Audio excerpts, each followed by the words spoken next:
नमस्कार. जानेवारी महिना संपायच्या आधी संगीत विश्वातून एक दुःखद बातमी समोर आलेली असून एका सुप्रसिद्ध कलाकाराची अचानक एक्झिट झालेली आहे.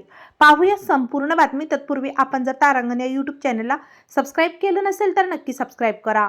सुप्रसिद्ध संगीतकार अभिजित मुजुमदार यांचे 25 जानेवारी 2026 रोजी निधन झालेले आहे. ते 54 वर्षाचे होते. मिळालेल्या माहितीनुसार त्यांना एम्स रुग्णालयामध्ये दाखल करण्यात आले होते आणि सप्टेंबर 2025 पासून त्यांच्यावर उपचार सुरू होते. हॉलिवूड म्हणजेच ओडिया चित्रपट रसिकांच्या मनावर संगीतकाराच्या सुरेल गीतांनी अनेक दशके अधिराज्य गाजवले होते. अभिजित हे दीर्घ काळापासून आजारी होते. ते अनेक आरोग्यविषयक समस्यांना तोंड देत होते.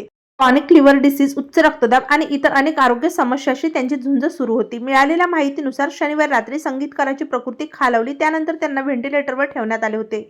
मात्र त्यांची मृत्यूशी झुंज अपयशी ठरली. त्यांनी रविवारी अखेरचा श्वास घेतलेला आहे. त्यांच्या पश्चात पत्नी रंजिता मुजुमदार आणि मुलगा असा आप्त परिवार आहे. सिने इंडस्ट्रीतील अभिजित एक प्रभावशाली व्यक्तिमत्व होते. संपूर्ण चित्रपटसृष्टी या संगीतकाराच्या निधनाबद्दल शोक व्यक्त करत आहे. 2000 साली ते प्रसिद्धी झोतात आले आणि तेव्हापासून त्या ठिकाणी ते संगीत क्षेत्रात सक्रिय होते. त्यांनी चित्रपटांसाठी तसेच विविध म्युझिक अल्बमसाठी संगीत दिले आणि संबलपुरी सिनेमात त्यांनी 700हून अधिक गाणी संगीतबद्ध केलेली आहेत. तेव्हा मित्रांनो, आपल्या तारांगण या यूट्यूब चॅनलतर्फे सुप्रसिद्ध गायक अभिजित मुजुमदार यांना भावपूर्ण श्रद्धांजली.